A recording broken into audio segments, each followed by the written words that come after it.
Traces of light seep out from the dark earth, hidden for centuries from the day. Stone and wood, iron and gold, silver for the gods. In the kind of popular view of the Vikings, are always associated with loot and plunder and its product, treasure. Serpents and spirals, dragons and wolves, amulets and rings. It's classic Viking material, and it's everywhere the Vikings went. A story of trading and travel, of raiding and theft. It's a road trip, and the purpose is to come back richer than you went away. The beauty of an age now past, hoarded in the earth, known only to the gods. The treasure of the Vikings.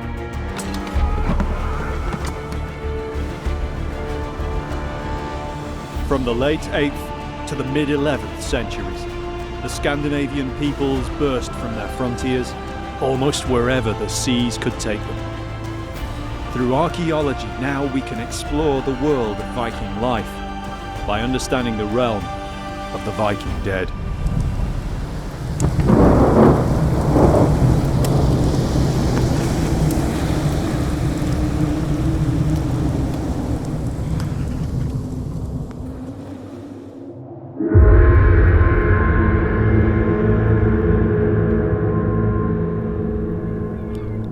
The story of Viking treasure is the story of the Vikings themselves.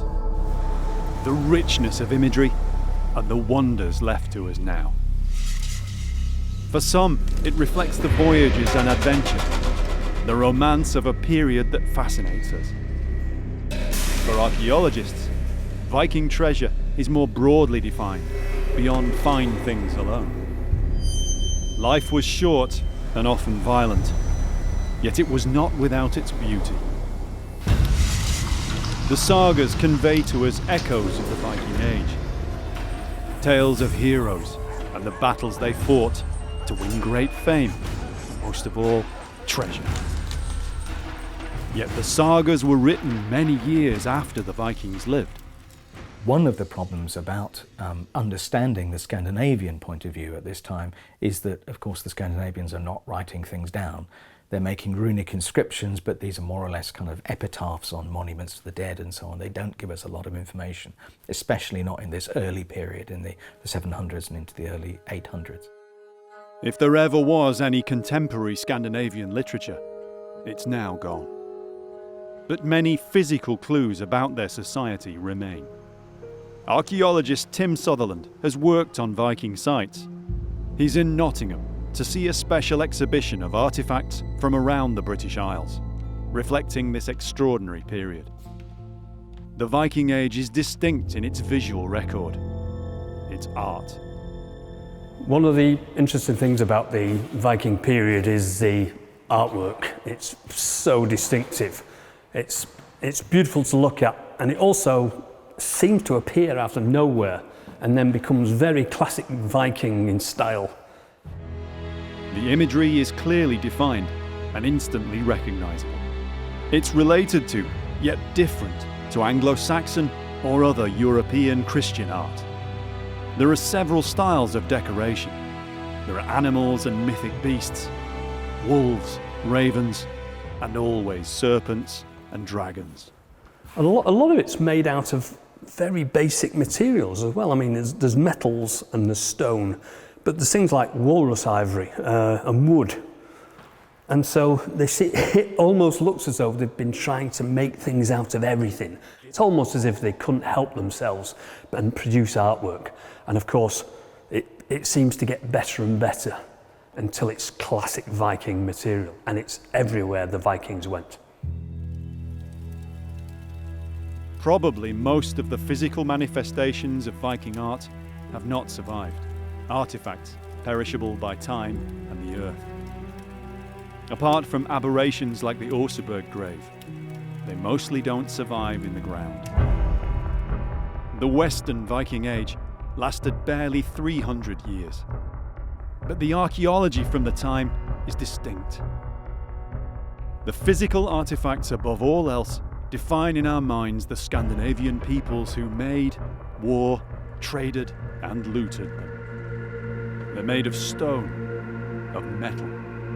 Iron and steel degrade, precious metals less so. Bronze, gold, silver. But what do we mean by treasure? What did the Vikings do with it?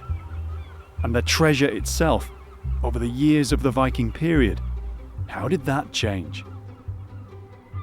Scandinavian society had existed relatively peacefully beyond the frontiers of Western Europe for centuries. But then, in 793 AD, with the attack on Lindisfarne, the raiding began. Over the following centuries, incalculable amounts of valuable items and materials were migrated from the British Isles and all over Europe to Scandinavia. But what were the Vikings looking for in those first raids?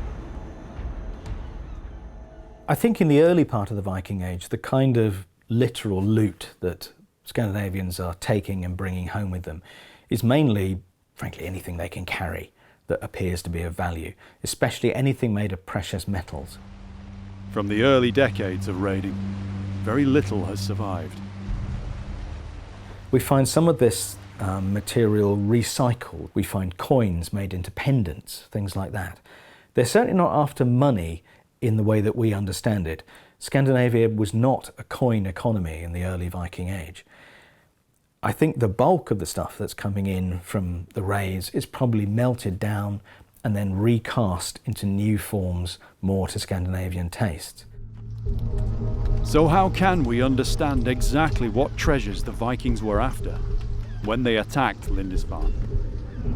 The raid sent shockwaves through history, and we imagine it to have been catastrophic given the Saxon accounts. Yet it might not have been that devastating. It seems the Vikings didn't get everything they were looking for. Archaeologist and writer Max Adams picks up the trail. Lindisfarne's priory was well known across Christian Europe, and also throughout the rest of Northumberland were other respected priories and famous Saxon monks. Lindisfarne itself is forever linked with St. Cuthbert. His remains today lie in Durham Cathedral. In 793, they lay enshrined in Lindisfarne Priory when the Vikings attacked. Despite their plundering, Cuthbert's body survived, and with it, perhaps the greatest treasure, at least we know of, that the Vikings never stole. This extraordinary, exquisite little object, no more than 2.5 inches across, is Cuthbert's personal possession, his pectoral cross worn about his neck on a chain. And its remarkable survival to this day is due, part coincidence, part just good luck, I suppose, to the fact that it was wrapped beneath several layers of shroud, and it wasn't found until the 1830s when it was finally opened and the shroud was unwrapped. And it is a remarkable, unique survival of 7th century craftsmanship and of Cuthbert's own personal physical presence in the world. The shrine of St. Cuthbert was well known, and it's hard to think that the Vikings didn't seek it out as they ransacked Lindisfarne. We can't be sure now if the monks had time to hide the body. Whatever the first Viking raid did, they didn't steal or defile the shrine of Cuthbert, and that's worth contemplating. That for all the destruction the Vikings wreaked, they didn't get at Cuthbert's coffin. Whether that was because they were scared or because it was in a plain wooden casket and didn't look very interesting, or didn't look as if it had any treasure in it, but it did have this treasure in it, and they didn't get it. St. Cuthbert's cross now serves as a reminder of what lured the Scandinavians to the British Isles. The bait for the beginning of an age of raiding. Over time, the raids start to accelerate, and at that point, clearly, when, as they say, nothing succeeds like success.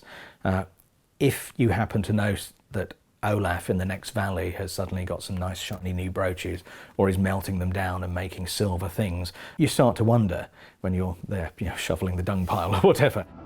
What can we learn about the treasure that we know the Vikings did capture and take home with them to Scandinavia? The Museum of Cultural History in Oslo houses the greatest collection of Viking treasures in Norway, perhaps all of Scandinavia. Much of it is jewellery, for personal adornment, the power of display. From the Viking Age, people are drawn to, and researchers are drawn to gold, silver, coins, jewellery. Archaeologist Hanna Louise Annerstadt is here to show Tim around this incredible collection of Viking treasures. So, welcome to our treasure room at the Museum of Cultural History. Oh, yeah. More than a bit of gold and silver around them. Absolutely, and we like to show them off, of course. Yeah, it looks fantastic.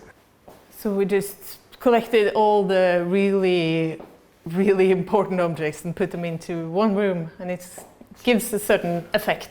We often think of Vikings as big, roughy, tufty men, but this is really fine material. It's really artistically fine as well. It's not sort of big and sort of lumpy. It's incredibly delicate. I mean, that's one thing that sticks out. And these are really beautiful, not just because they're made of gold and silver, but because they're actually beautiful works of art as well. Absolutely. They used a lot of energy to make these things, to wear them, to look good. Obviously, yeah, it's certainly, and it does as well. It works, obviously, it works, because it's gold and silver, and it looks good anyway because of the artistic workmanship that's gone into it. So. Yeah, absolutely. But Tim's interested to see fragments that remain from the earliest raids of the Viking Age. Artifacts from this period are rare. It was just a few years or decades when Scandinavian raiding began and quickly escalated. The rewards were there, it seems, for those who dared. Now we can only guess at exactly why the raids began when they did. Vast amounts of treasure from the British Isles end up in Scandinavia. Some of it's lost, some of it's hidden and then never recovered, some of it's buried in graves. What are they actually thinking they're going to do with that money?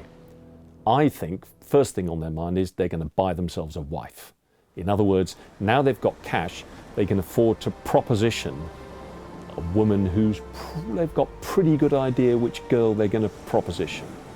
And with ready cash, which girl's father is going to refuse them. And perhaps some of that ready cash is right here. Some of these pieces are examples of the very first treasures from the Viking period. What's really amazing about this is the primary loot. This is the primary things that was taken or traded from northern England at the very beginning of the Viking period. And it's the classic stuff, but it's also parts of it look like they've actually been hacked up, like the cross, maybe off the front of a book or something. There's no way to know exactly where they came from, but the religious imagery on some of them suggests it's at least possible they came from churches or monasteries in Britain, Northumbria, even Lindisfarne itself.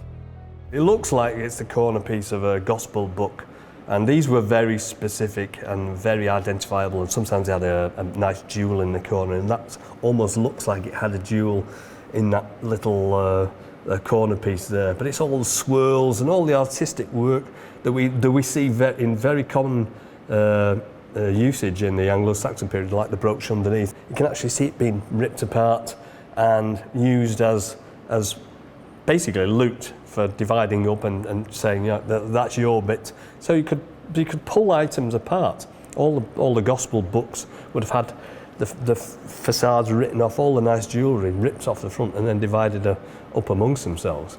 It's fantastic stuff. To be able to see it here is great. There's evidence that in this early period, items like this were worn as jewellery, even those that had been quite crudely cut up, as if they were shares of plunder. They were almost all excavated from female graves. This raided treasure was just about always found on the upper chest of the body, often between the two traditional Scandinavian turtle brooches worn by many women. These wives, mothers, sisters or daughters went to the afterlife wearing treasure that they knew was from across the seas, that had been won for them by their loved ones. It's about status, it's about prestige, it's probably about gift giving. These objects come from a long way, from a long distance. And this is a society extremely focused on prestige and honor. And the chieftain had to get that honor from somewhere. And it wasn't just the gold, it was also the fact that he had, or they had traveled abroad,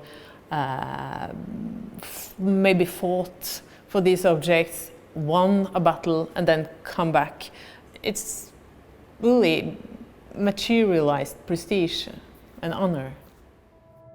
As the 9th century wore on, artifacts like these became more rare in Scandinavian graves.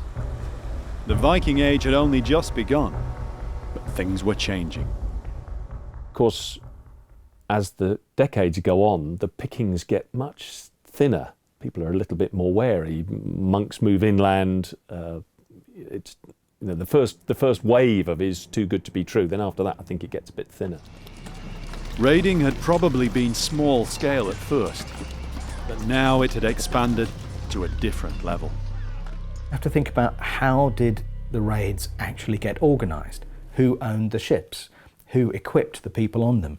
Do people bring their own weapons? Do they get provided with them? Are raids sponsored by people who don't actually go on them at all? Are there raids by commission?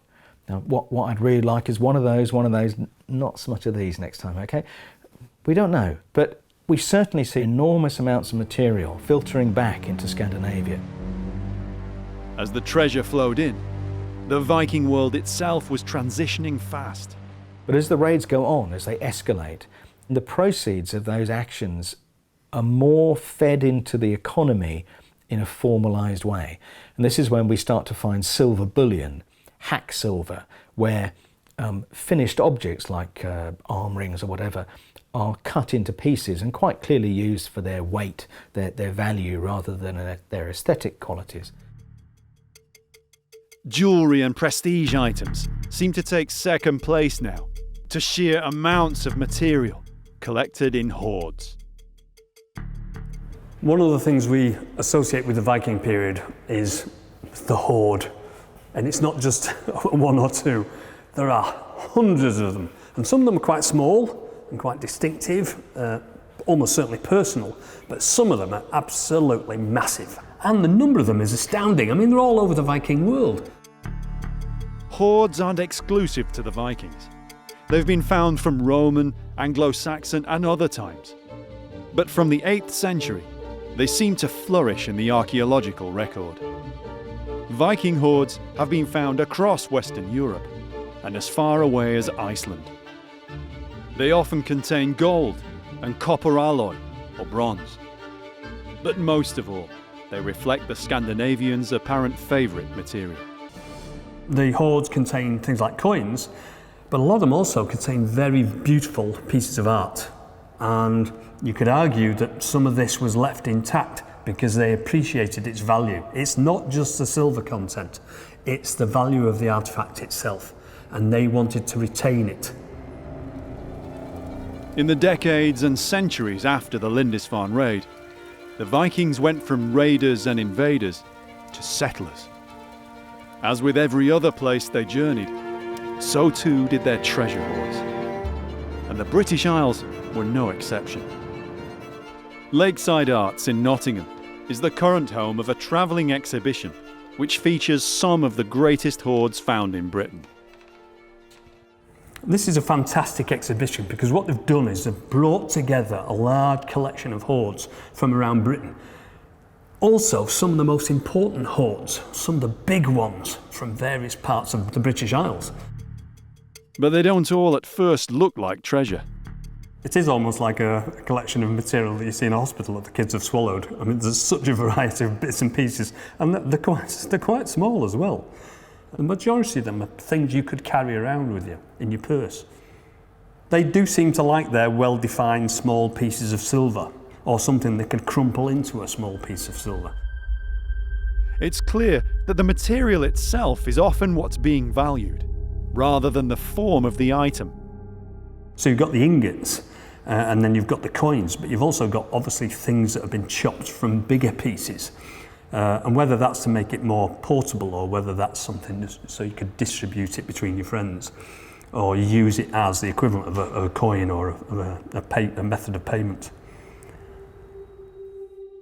Over the decades, the composition of Viking hordes changed. From what appear like random odds and ends, more and more hack silver appears, as it seems to become more about commodity.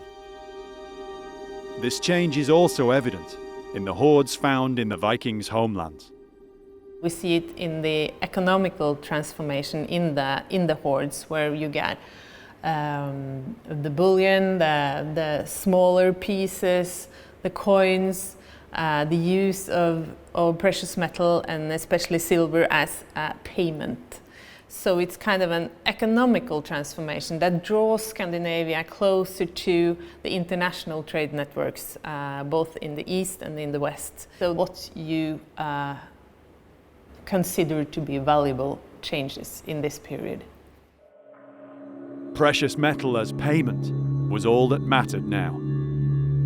But when it came to this need for bullion, the precious metal which appears most in Viking treasure hoards is silver. We know they had a particular affinity for silver. It occurs again and again in their material culture, in their jewellery and so on. They like gold as well, but silver is the metal they can get access to. Silver seems to have been universally used across Scandinavia for trading, with regions beyond their frontiers. But how did this trade develop? It seems the foundations had been there a long time. To the east of Scandinavia, the Baltic region in Viking times is relatively unknown. Again, written records are virtually non-existent. But archaeology is now revealing glimpses of very early Scandinavian activity here. There has traditionally been a sense that the Viking Age, the time of the Vikings, begins in the west with the raids. But actually these connections out into the world have been in existence for centuries before the Viking Age. Even the great trade routes down to the Black Sea, to Constantinople, what's now Istanbul, and even way into the east, into the Asian steppes, linking up with the caravan routes, even as far east as China. Tallinn, Estonia's capital. It's one of the best preserved medieval cities in Northern Europe. The towers left today are later, but the city itself dates back to Viking times. In the Middle Ages, it was an important member of the Hanseatic League, but its importance for trade dated back to at least Viking times, and probably before. Tallinn was a gateway to the sea routes east, to Russia, also north to Finland, and south towards the distant region of the Black Sea and the Golden City of Byzantium. And there's evidence of these far-flung connections here in Tallinn today. One of Tallinn's medieval fortifications, called Fat Margaret Tower, is home to Estonia's Maritime Museum. An exhibition here also brings together many treasure hoards from the Viking period. But there's a difference about what makes up most of these hoards. As the Viking Age goes on, you start to see this enormous trade in silver coming in from the Arab world to the east. So you have these coin hoards all over Scandinavia. Coins of silver and also gold in huge quantities, and from far beyond the frontiers of Viking society.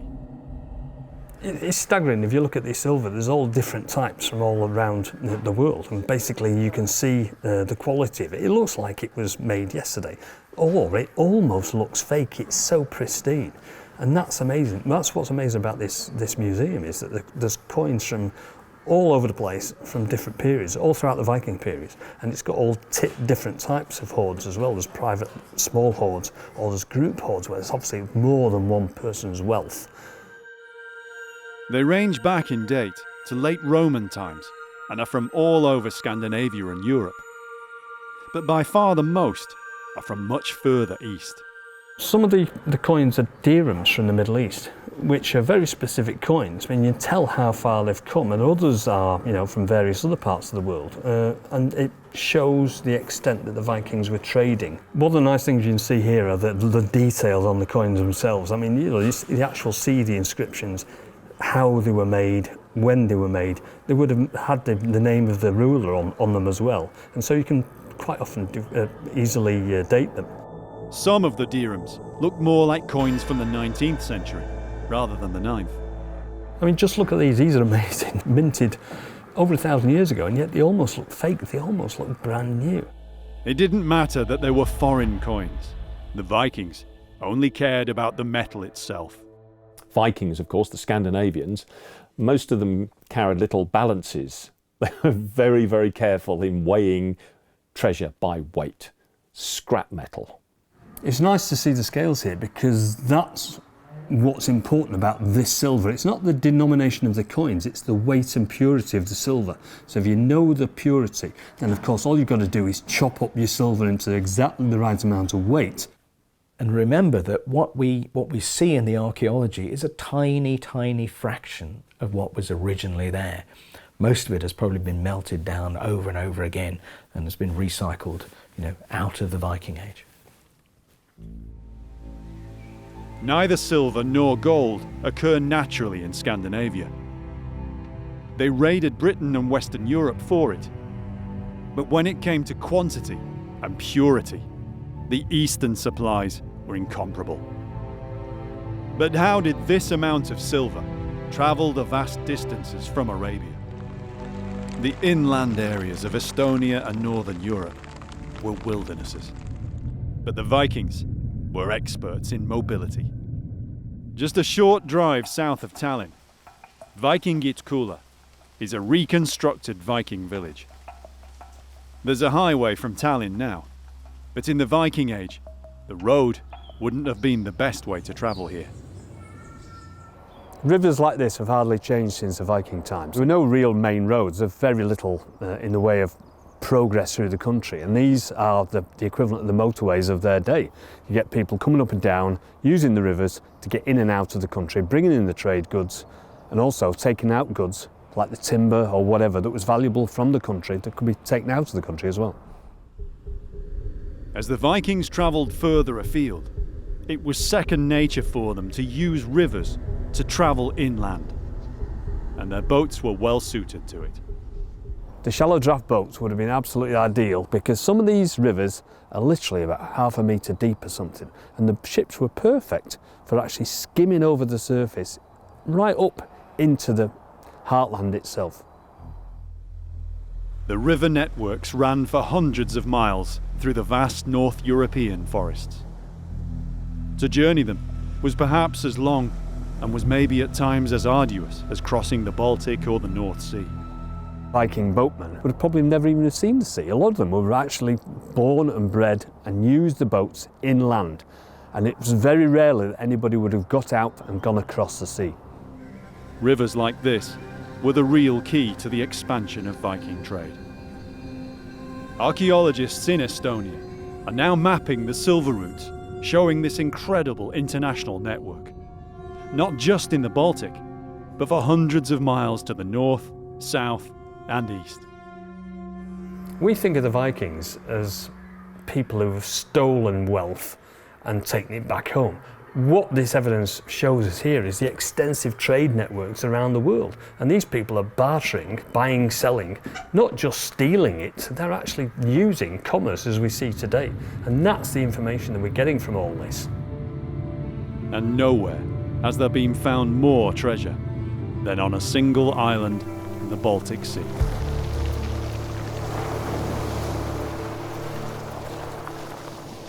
One thing that's absolutely clear from every aspect of the archaeological record is that the island of Gotland is in some senses a separate place, a distinctive culture.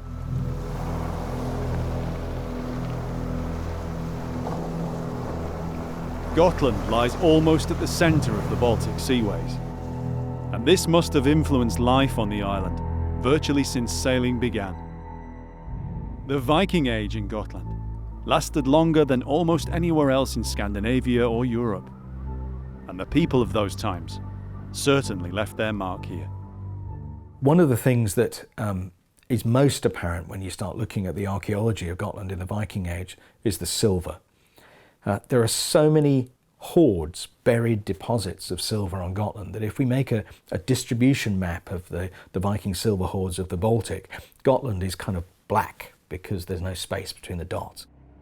There's at least one silver hoard found in Gotland every single year, more than anywhere else in the Viking world. It's absolutely astonishing.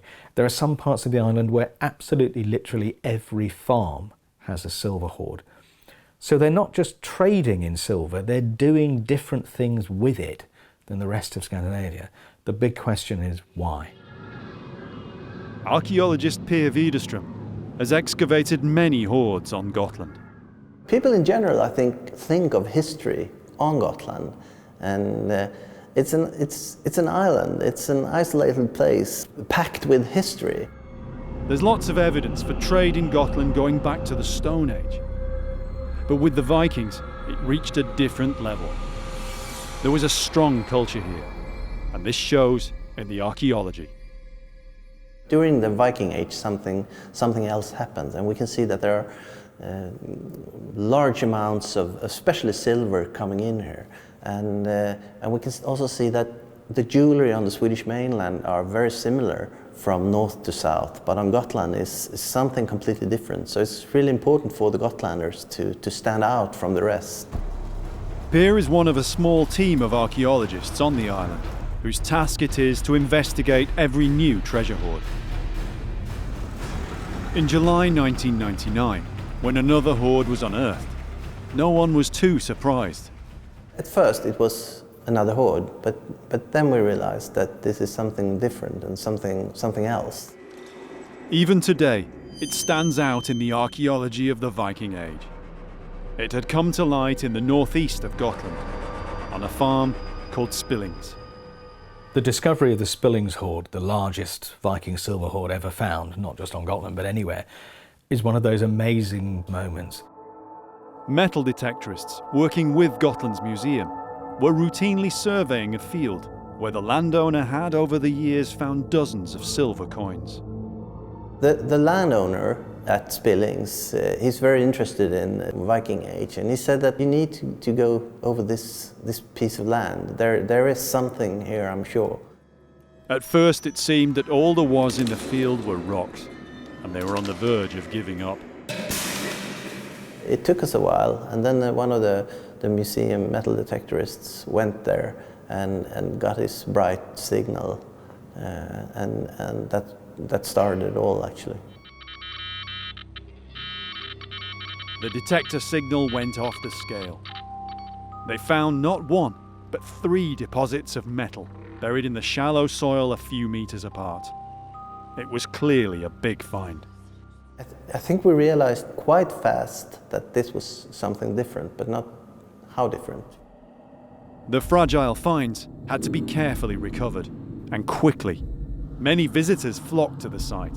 Each cache was cast in plaster and then lifted as a whole, in the hope of preserving valuable clues about how they'd been placed in the ground. When we excavate silver hoards,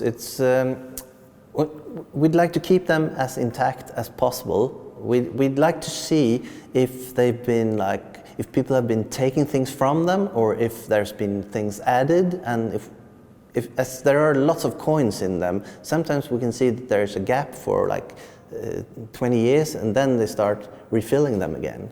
So that's what we want to do. So therefore we put them in plaster and we take them indoors and excavate them in a laboratory.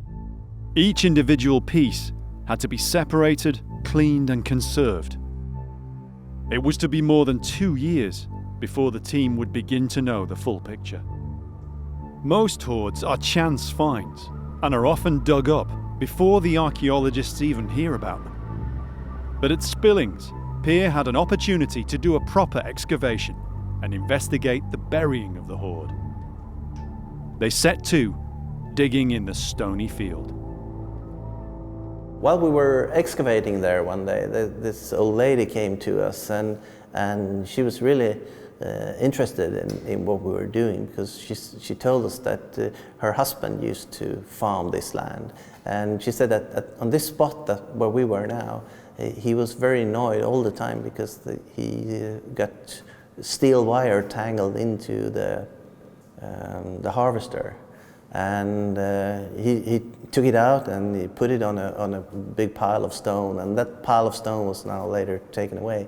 And we excavated this and found all these like almost purple looking threads, and we realized later that was silver. That was silver threads and silver jewelry that's been dragged out. Peer and the team found out why the field was so stony. The Horde wasn't just buried in the middle of a field. Back in Viking times, there was a building here, and unusually it was partly stone, accounting for the rocks all round the area.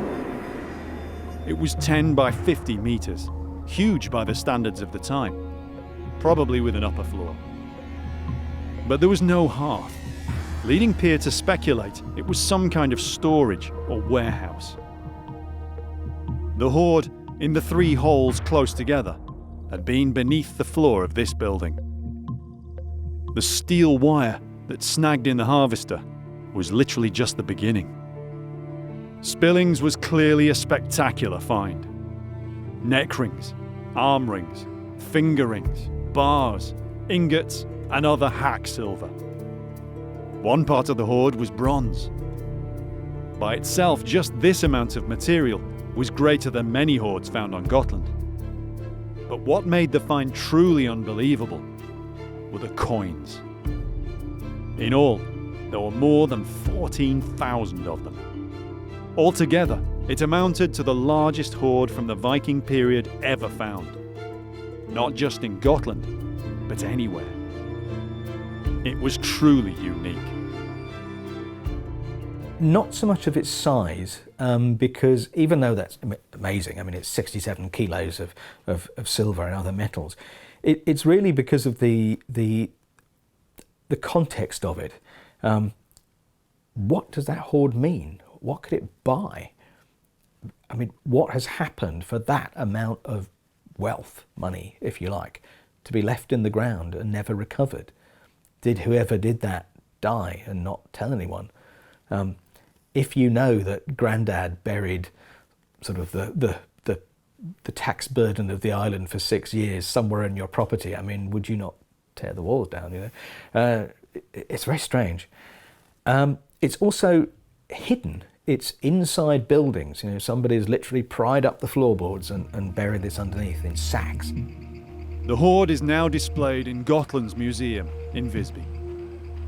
After cleaning, the coins could be examined, and this revealed valuable information. Like those from Oslo and many other Hordes in the Viking world, the origin of these coins was very distant from Scandinavia. The majority of these coins are from the Middle East. We have some from Italy, some from Denmark, but like 99% are from the Middle East. The coins carry the names of Arab caliphs, more than a millennium old. Some date back almost to the end of the Roman Empire, and one even carries an inscription to Moses. The geographical origins of many of them are all too familiar to us today. The biggest minting town for this Horde is Baghdad. And they got silver from Afghanistan to make their coins, and we got it from there, or perhaps even from Russia or elsewhere, but that's where they were minted. The Vikings didn't care whose ruler was on the coins. They just wanted the purest silver. When we see these as bracelets, they were once coins, so the amount of coins that actually got here must have been huge, because they don't weigh much. It's all evidence of the widely ranging trade routes from Scandinavia to the east. Raiding in Britain or Europe brought quick rewards for a few decades. But the basis for this influx of pure silver was trade. For Scandinavian goods, possibly most of all, human slaves. We're unlikely ever to know for sure. Only the silver itself now remains. We can only wonder as to why so many hordes came to be, and why so many of the Vikings consigned so much wealth in bronze, gold, and most of all in silver to the earth. I think the traditional explanation for silver hoards, or any kinds of deposits of precious objects, has been a kind of primitive banking. It's the equivalent of stuffing your money under the mattress. But at the same time, we know that that doesn't really work. I mean, is everybody on Gotland burying their money and then meeting an untimely end before they tell anybody? It's just absurd. With vast numbers of hordes across the Viking world, more than 800 discovered so far in Gotland alone, there must be other explanations. Perhaps they're marking property. I know that this is my land because my family have claimed it in physical ways over the decades and centuries. The archaeology so far, at least, tells us hordes seem rarely taken from, just added to. There are some farms that we can see that there are like one horde for each generation within the same farm. So it must have been important for each generation to have its own like collection of silver. So they would have known that their father also had one, but they didn't take it up. Either they didn't find it or they didn't want to take it up for some kind of religious reasons. And perhaps this was not necessarily in a way we would understand now. Something I find fascinating is almost a kind of throwaway remark in a later text. It's the beginning of a saga of the Norwegian kings written by Snorri Sturluson. Snorri Sturluson was an Icelandic scholar writing centuries after. Sagas like his are almost all we have to try to catch fleeting glimpses into the Viking mind. He talks about a set of laws laid down by the god Odin as to proper behaviour, what you should do about burying the dead and so on. And one of these things says that anything a person buries in the ground in their lifetime will come back to them after death. So it may well be a kind of bank, but it might be a spiritual one. It means you get the checkbook when you reach the other side. Odin's law is the only clue we have. He says that you can bring to the next life what you put in the soil. And if that's the case, then you wouldn't take your father's hoard if he put it in the soil to gain it again in the next life. Then you would steal from your father and from the gods.